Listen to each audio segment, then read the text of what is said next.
அப்பரச காணிக்கைகளை தூய்மைப்படுத்துவாராக.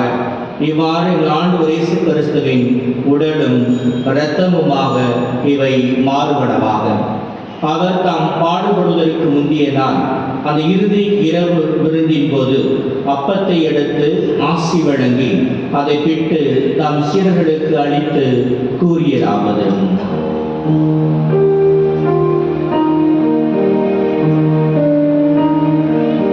அனைவரும் இதிலிருந்து பெற்று உண்ணுங்கள், ஏனெனில் இது உங்களுக்காக கையளிக்கப்படும் என் உடல்.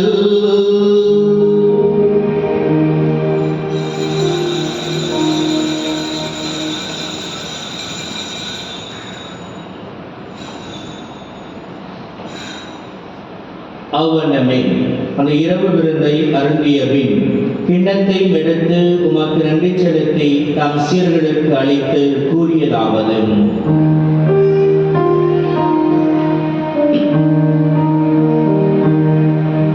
அனைவரும் இதிலிருந்து பெற்று பருகுங்கள், ஏனெனில் இது புதிய நிலையான உடன்படிக்கைக்குரிய என் இரத்தத்தின் கிண்ணம். இது பாவ மன்னிப்புக்கென்று உங்களுக்காகவும் பலருக்காகவும் சிந்தப்படும்.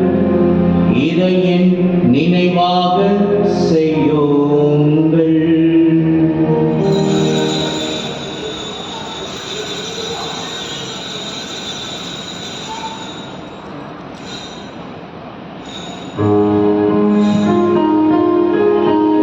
நம்பிக்கையின் மாறை